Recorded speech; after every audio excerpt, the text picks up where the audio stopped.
Hi guys! Welcome back to Rhea's Kitchen. So today, ang gagawin naman natin na recipe ay Filipino style spaghetti.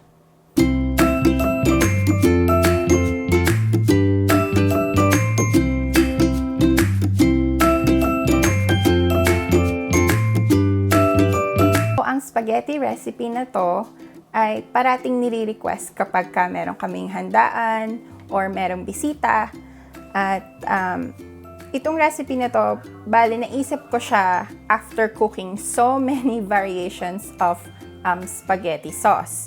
So, papakita ko sa inyo kung paano ko siya ginagawa. So, the ingredients that we need are sweet style Parmesan Fiesta Spaghetti Sauce, UFC banana ketchup, whipping cream, of course, our spaghetti noodles. We have Pinoy hot dog. We have Vienna sausage, ground beef, onions. We have some Eden cheese, garlic, oil, sugar, and of course, salt and pepper to taste. Umpisahan na natin. Okay, so before tayo maggisa ng ating mga ingredients, what I would like to do is to boil the pasta water first para lutuin muna natin ang ating pasta. And based on sa instructions kung ano gagamitin nating pasta. So, hintayin lang natin kumulo, pwede na natin ilagay yung ating pasta. Okay, so ngayong mainit na yung ating pan, pwede na natin ilagay yung ating oil. And then, ilagay na rin natin ang ating onion first.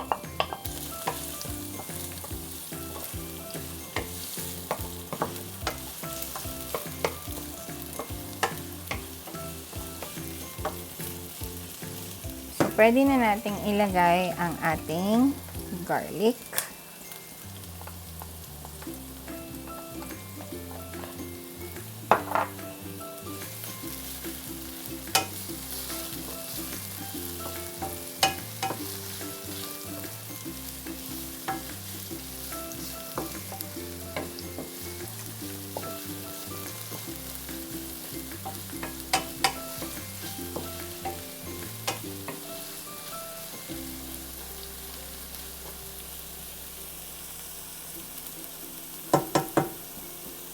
And then, lagay na rin natin ang ating ground beef.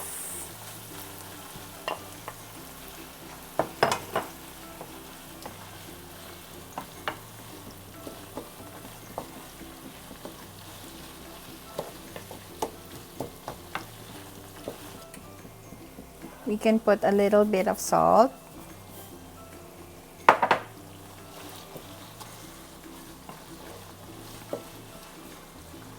Hintayin lang nating mag-brown ang ating beef. Okay. So, ayan. Brown na yung ating beef. Pwede na nating ilagay ang ating hot dogs. And ang ating Vienna sausage.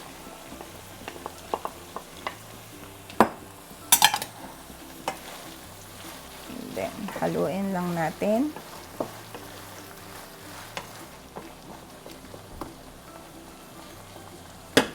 So, let it stay mga 1 to 2 minutes bago natin ilagay ang ating sauce.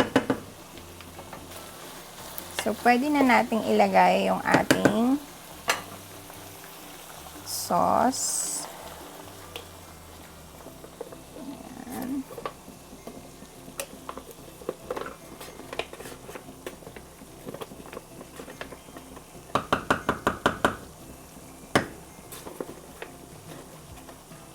Sure, nalagay natin lahat.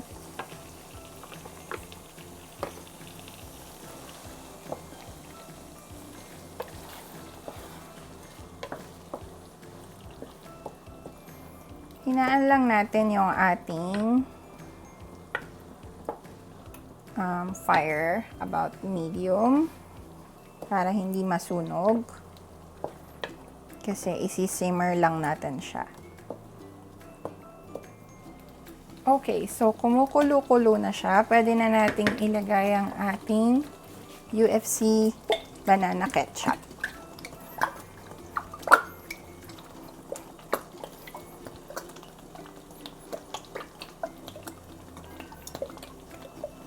Now, this one depends on kung gaano nyo gustong medyo anghang and tamis ang inyong spaghetti. So, halo lang natin siya. Now, at this point, gusto kong tikman yung mixture kung okay na siya sa akin.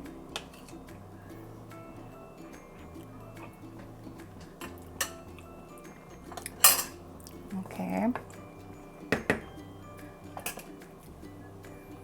Dadagdagan ko siya ng salt and pepper. And lalagyan ko rin siya ng konting Eden cheese.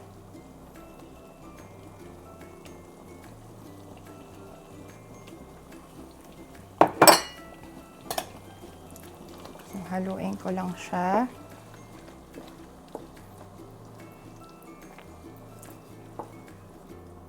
Kayo nang bahala kung gaano nyo katamis gusto yung spaghetti ninyo. Since gusto ng anak ko na manamis-namis, so dadagdagan ko siya ng asukal. Correction, hindi lang pala anak ko, pati pala yung asawa ko. So, halo lang natin siya.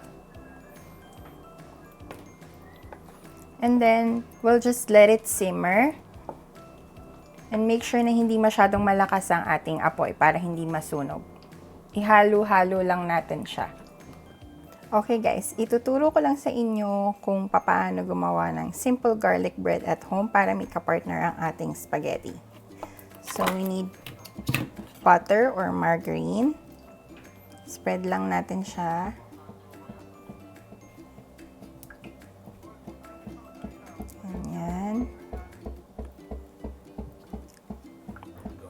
Okay, so once na nag-spread na tayo ng ating butter, lagyan natin ng konting garlic powder. Yan. Ito yung isa.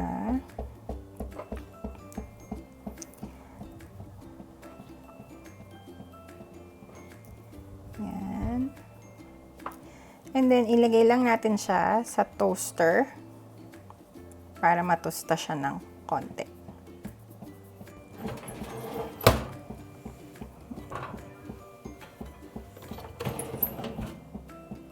Then, toast lang natin siya.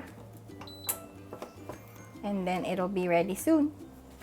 Okay guys, so ito na ang ating Filipino style spaghetti. Tikman na natin.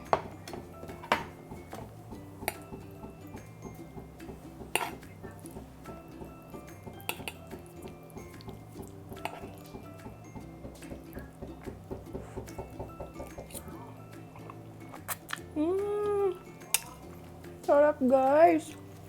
Tikman natin yung ating garlic bread. Sarap din. Perfect! Try nyo na to at home.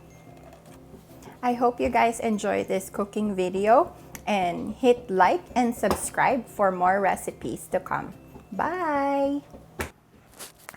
Hi guys! Hi! I'm gonna try this biscuit. Good? Mm.